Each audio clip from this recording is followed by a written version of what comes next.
Hello friends, welcome to RVC classes. आज की video में हम डिस्कस करेंगे क्लास 12th ज्योग्राफी, जो कि चैप्टर 6 रहेगा, द्वितीय क्रियाएं। इससे पहले पार्ट 5 तक का हम डिस्कस कर चुके हैं। अगर आपने वो वीडियो नहीं देखा है तो आप जो है प्लेलिस्ट में जा करके उस वीडियो को देख सकते हैं। ये प्रश्न जो है इंपॉर्टेंट क्वेश्चन है, जैसे कि आप लिखा हुआ देख ही रहे हैं, इंपॉर्टेंट क्वेश्चन है जो कि बार बार एग्जाम में आए हैं।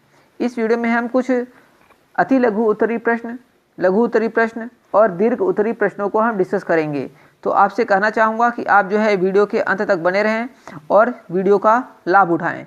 तो सबसे पहले क्वेश्चन दे रखा है, स्वच्छंद उद्योग से क्या तात्पर्य है। जो पहला क्वेश्चन है, स्वच्छंद उद्योग, स्वच्छंद उद्योग से क्या तात्पर्य है। आंसर है, ये वे उद्योग हैं जो किसी कच्चे माल पर निर्भर नहीं होते वरन संगठन पुर्जों पर निर्भर रहते हैं।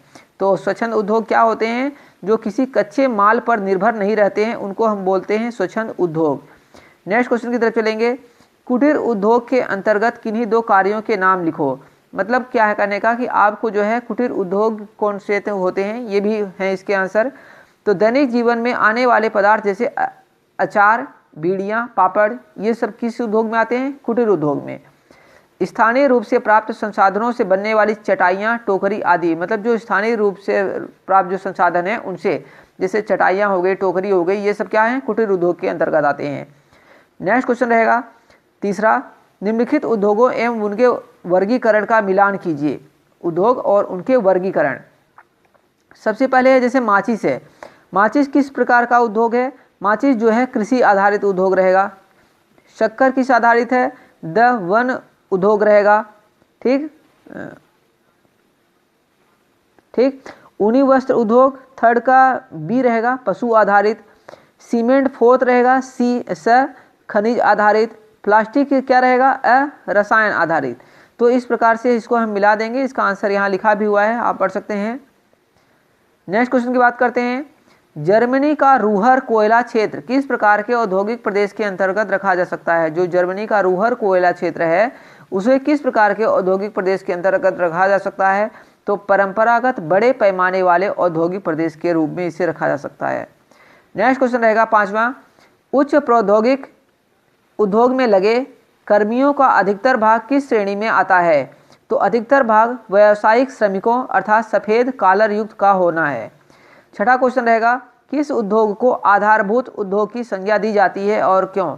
किस उद्योग को आधारभूत उद्योग की संज्ञा दी जाती है? तो लौह इस्पात को, क्योंकि यह अन्य उद्योगों में आने वाली मशीनों तथा औजारों के निर्माण के लिए भी कच्चा माल प्रदान करता है। नेक्स्ट क्वेश्चन है, परंपरागत रूप से बड़े इस्पात उद्योग के लिए कच्चे माल के रूप में किन खनिजों की आवश्यकता होती है? तो लौह अयस्क, कोयला, मैग्नीज और चूना पत्थर की। नेक्स्ट क्वेश्चन रहेगा, जंग का कटोरा नाम से किस क्षेत्र को जाना जाता है? तो संयुक्त राज्य अमेरिका में स्थित पिट्सबर्ग जो लौह इस्पात उत्पादन करने वाला प्रमुख क्षेत्र है, इसे जो है जंग का कटोरा कहा जाता है।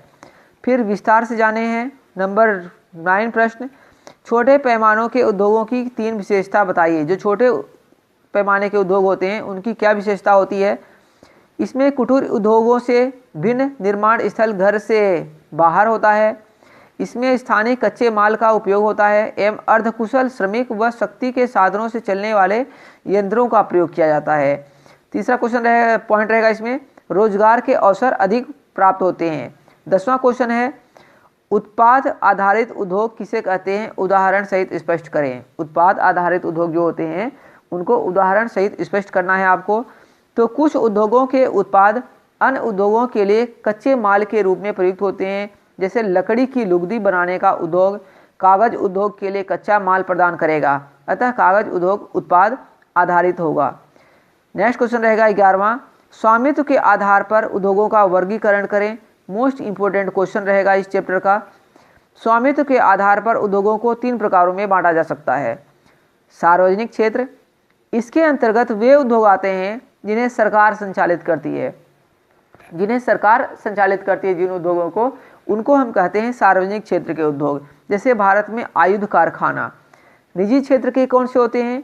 वे उद्योग जिनका स्वामित्व व्यक्तिगत निवेशकों या निजी संगठनों के पास होता है, उसे हम बोलते हैं निजी क्षेत्र के। फिर आता है संयुक्त क्षेत्र।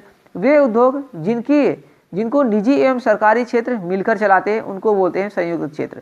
तो कितने प्रकार के हैं उद्योग? 3 प्रकार के। सार्वजनिक क्षेत्र जो सरकार के होते हैं, जिनको सरकार चलाती है। निजी क्षेत्र जिनको कोई एक एकल व्यक्ति या हो सकता है संगठन मिलकर चलाते हो। फिर आता है संयुक्त क्षेत्र जिसमें सरकार और निजी दोनों मिलकर चलाते हैं ये। नेक्स्ट क्वेश्चन रहेगा, परंपरागत रूप से चले आ रहे बड़े पैमाने वाले औद्योगिक प्रदेशों की किन्हीं 3 विशेषताओं का वर्णन करो। तो औद्योगिक इकाई के आसपास का वातावरण आकर्षण नहीं होता, स्वच्छता एवं सफाई की विशेष व्यवस्था नहीं की जाती, प्रदूषण की समस्या बनी रहती है, रोजगार का अनुपात अधिक रहता है, कर्मियों के लिए आवश्यक सुविधाओं की तरफ ध्यान कम दिया जाता है। नेक्स्ट क्वेश्चन है, आधुनिक औद्योगिक क्रियाओं की मुख्य प्रवृत्तियां क्या हैं? जो आधुनिक औद्योगिक क्रियाएं हैं उनकी मुख्य प्रवृत्तियां क्या हैं? तो आधुनिक औद्योगिक क्रियाओं की मुख्य विशेषताएं निम्न हैं। आधुनिक निर्माण प्रक्रिया बहुत सारे यंत्रों पर निर्भर है, अत्याधुनिक एवं विकसित यंत्रों का प्रयोग होता है, कार्यों को विभाजित वर्गीकृत करके विशिष्ट कुशलता प्राप्त व्यक्तियों को कार्य में लगाया जाता है और प्रबंध स्तर पर प्रशासन एवं अधिकारी वर्गों की नियुक्ति की जाती है। चौथा पॉइंट रहेगा, पूंजी निवेश अधिक होता है, उत्पादन में लागत कम करने का प्रयास किया जाता है। नेक्स्ट क्वेश्चन रहेगा 14वां, संसार के कुछ क्षेत्रों में प्राकृतिक संसाधनों को प्रचुरता के बावजूद औद्योगिक विकास नहीं हुआ, उदाहरण सहित स्पष्ट करें। तो संसार के कुछ क्षेत्र जैसे अफ्रीका में प्राकृतिक संसाधनों की प्रचुरता है, वहाँ प्राकृतिक संसाधन हैं किंतु औद्योगिक प्रगति आशा के अनुरूप नहीं हो पाई और विश्व के अन्य देशों की अपेक्षा वे पिछड़े रह गए। इसका कारण इन देशों में जैसे अफ्रीका के देश जैसे नाइजीरिया, जिम्बाब्वे आदि आधारभूत अवसंरचनाओं में कमी, राजनीतिक अस्थिरता, आवश्यक तकनीकी का अभाव एवं आर्थिक कमजोरी है।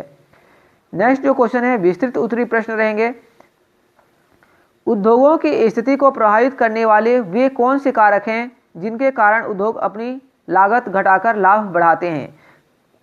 आंसर है, उद्योगों की स्थापना करते समय इस बात का ध्यान रखने की आवश्यकता होती है कि उनसे कम लागत पर अधिक से अधिक लाभ कमाया जाए। इसके लिए निम्नलिखित कारकों को ध्यान में रखा जाना आवश्यक है। कच्चे माल की प्राप्ति आसानी से हो, उदाहरणार्थ लौह इस्पात उद्योग जैसे भारी उद्योगों के लिए खनिज अयस्क उद्योगों के पास होने से परिवहन सरल एवं सस्ता रहता है। भोजन प्रसंस्करण के लिए कृषि एवं डेयरी उत्पाद का स्रोत समीप होना चाहिए।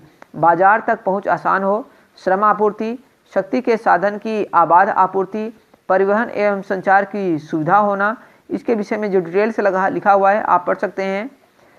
नेक्स्ट क्वेश्चन रहेगा 16वां, उच्च प्रौद्योगिक औद्योगिक नगरों के परिधि क्षेत्रों में क्यों विकसित होते हैं? उच्च प्रौद्योगिक उद्योग नगरों के परिधि में क्यों विकसित होते हैं? मतलब जो उच्च प्रौद्योगिक उद्योग होते हैं वो ज़्यादातर नगरों में ही विकसित होते हैं। क्यों होते हैं? उच्च प्रौद्योगिक उद्योगों में वैज्ञानिक एवं इंजीनियरिंग उत्पादों को निर्माण किया जाता है, इसमें शोध की जरूरत होती है, इसमें श्रमिकों का अधिकांश भाग दक्षता प्राप्त होते हैं, अधिकांश कार्य कंप्यूटर एवं यंत्रों द्वारा संपन्न किए जाते हैं। इन उद्योगों के स्थान साफ सुथरे विशाल भवनों, कार्यालयों एवं प्रयोगशालाओं से युक्त होते हैं। इन्हें प्रौद्योगिकी ध्रुव भी कहा जाता है। ये नगर के परिधि क्षेत्र में इसलिए होते हैं क्योंकि नगर के बाहर में सस्ती और अधिक भूमि उपलब्ध होती है। नगर के बाह्य क्षेत्र से आंतरिक क्षेत्र की तरफ यातायात की सुविधा उपलब्ध होती है। नेक्स्ट क्वेश्चन रहेगा, छोटे पैमाने के उद्योगों को स्थापित करने के 2 लाभ बताइए। तो जो छोटे पैमाने के जो उद्योग स्थापित किए जाते हैं उसके क्या लाभ हैं? छोटे पैमाने के उद्योग स्थापित होने से कोई देश कई प्रकार से लाभान्वित होता है। इसमें स्थानीय कच्चे माल का प्रयोग होता है एवं अर्धकुशल श्रमिक लगते हैं। इसमें बहुत बड़ी संख्या में स्थानीय लोगों को रोजगार प्राप्त होता है। शक्ति के साधनों से चलने वाले यंत्रों का उपयोग होता है जिससे उपभोक्ता सामग्री के उत्पादन में वृद्धि है। लोगों की क्रय शक्ति भी रोजगार मिलने के कारण वृद्धि होती है। उदाहरण है माचिस उद्योग और मोमबत्ती उद्योग। तो फ्रेंड्स ये थे कुछ महत्वपूर्ण प्रश्न जो कि ज्योग्राफी से संबंधित हैं, जो आपका चैप्टर है 6 द्वितीयक क्रियाएं। इससे पहले के वीडियो अपलोड किए जा सकते हैं इंपॉर्टेंट क्वेश्चन के। आपसे कहना चाहूँगा कि आप जो है प्लेलिस्ट में जाकर के देख सकते हैं, और अगर आपको वीडियो पसंद आया है तो वीडियो को जरूर लाइक करें और हमारे साथ बने रहें ताकि आपको इसी प्रकार के इंपॉर्टेंट क्वेश्चन मिलते रहें। Okay friends, thank you for watching this video. मिलेंगे नेक्स्ट वीडियो में।